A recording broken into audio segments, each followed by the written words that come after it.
Hey, what's up guys? It's the Honest Gamer here with Quantic Media, bringing you a history of Final Fantasy. During this first episode, I will cover the first 2 games in the series. To begin, let's set our minds back to 1987.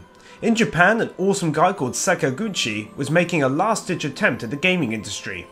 This is where originally the rumour began that Square was set to go bankrupt, so aptly named their new game Final Fantasy.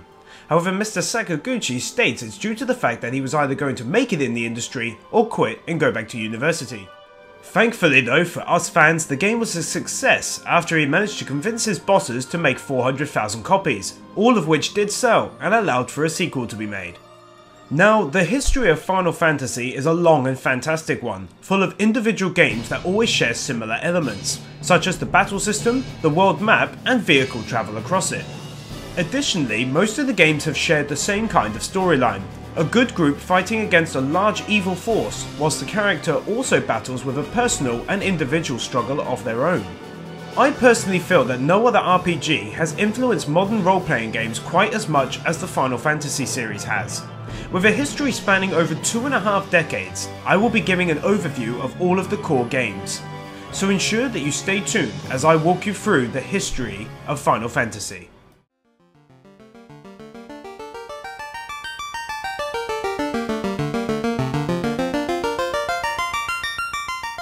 Our story begins with Final Fantasy.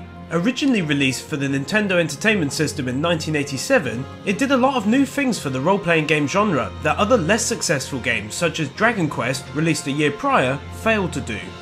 Admittedly, perhaps some aspects were taken from Dragon Quest, but were redesigned into making a better overall game. Sakaguchi's game instead was able to popularise a pretty unknown genre, especially outside of Japan via its improved storyline. The game was since 1987 also released under various different names and packages, first redesigned in 1989 by Microcabin for improved graphics and sound, and released on the MSX2 system. It was then redesigned a few more times and often packaged alongside the second game. It featured a remake for the PlayStation 1, Game Boy Advance in 2004 and the Wii in 2009, and at various other stages mobile phones and other consoles as well. It was this Final Fantasy which would unleash and influence nearly 25 years worth of role-playing games in the future. So the game kicked off with a simplistic but gripping storyline, in which 4 orbs, Earth, Fire, Water and Wind, have gone dark over the course of several hundred years. This was caused by some evil forces called the Elemental Fiends, who sought to bring the world to ruin. However, the presence of the 4 Light Warriors shook things up, and during their journey they were able to combat the forces of darkness and restore natural order. At the start of the game, you the player would choose from a whole host of different classes, such as the Thief, Black Mage, Red Mage and so on and so forth, and choose 4 characters, naming them as you went along. The graphics were pretty good for back in 1987, and development was smooth enough to implement everything Square wanted to put into the game. Dialogue was simplistic and the music was good enough to stick throughout the ages and be redesigned again and again to be used as one of the series' most recognised theme tunes. Battle was incredibly simple, choosing from doing regular attacks to using magic and items. It was a turn-based system that hadn't been seen before, laying out the fight in such a way that the player could see the whole battlefield from above and direct attacks accordingly. Finally, you could buy and sell items using gold which you gathered from chests or having beaten enemies during a random encounter, in various stores around the world, trading for useful items such as weapons and armour to equip and enhance your character's stats in battle. Additionally, at these shops you could also buy several items which would help you recover after a battle. These were potions and tents which will restore a character's hit points and remove ailments such as poison and petrify, and whilst on the world map would also allow you to save your game. Final Fantasy was overall received well by the critics Sakaguchi could actually reach to review it, as initially he was turned down by larger magazine companies who didn't wish to waste their time on such a small project from Square. However, it eventually reached the hands of Famitsu, who gave it a lot of coverage. The game was praised for its storyline over that of Dragon Quest, and for having a decent combat system with a diverse class system. The game did however fall down to reviewers on its heavy reliance on the player having to continuously find random world encounters to level up and gather gold to help fight against the toughness of some of the later bosses. Overall, the first Final Fantasy really brought about a season of change to the role-playing game genre, and gave a lot of happiness to fans worldwide. It also allowed for a fantastic game designer to go on and create more great games in the future.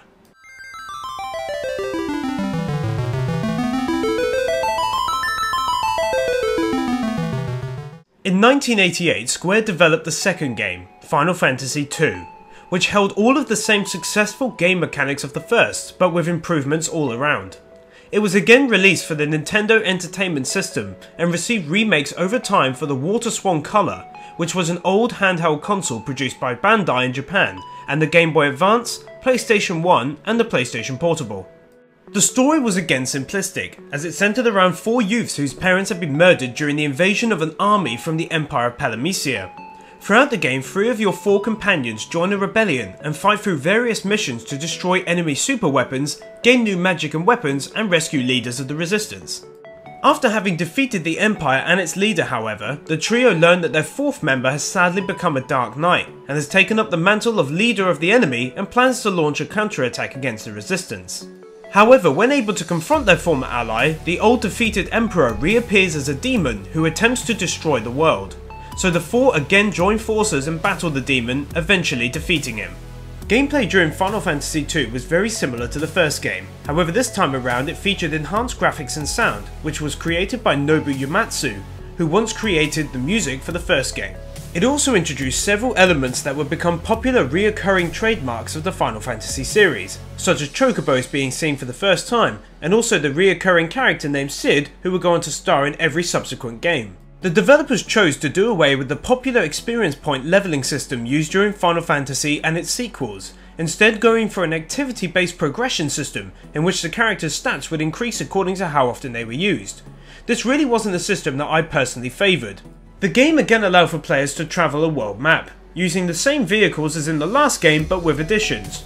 Returning was the canoe and boat, as well as the airship, but new to the screens was the snowcraft to traverse the icy north, and of course the lovable yellow chocobo. Another improvement to be mentioned was developing a back row during battle. This gave you the choice of placing your stronger characters at the front, defending your weaker players at the back from physical attacks, and only being susceptible to magic or arrows. Lastly, the game featured 2 more independent improvements over the last game, which was firstly that your character would meet non-playing characters whom would join your quest for an amount of time. It led to having a human connection with them during the story when they, for example, fell in battle defending you and so on.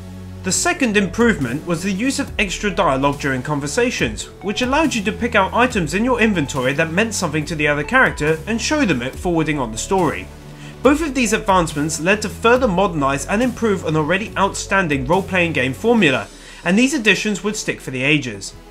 It was also during this game that fights took on a whole different look, where enemies and playing characters were no longer shown in different screens but instead shared one, allowing for a more realistic looking battle scene between yourself and your foes.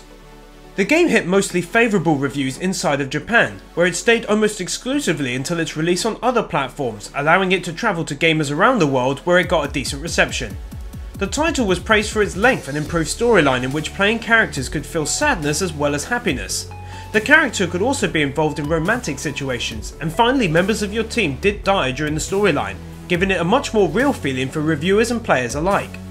Despite several remakes and tens of thousands sold just for the PSP's remake in Japan and North America, the game actually sold less than any of the other main games in the series. However, the success it did see allowed for the creation of the third game a couple of years later. Okay gamers, for now that's all from me. For more reviews, previews and history of videos, please be sure to subscribe to the channel. You can also follow me on Twitter at TheHonestGamer to stay up to date with all of my newest upcoming video releases. And as always, it's The Honest Gamer here with Quantic Media, and happy gaming.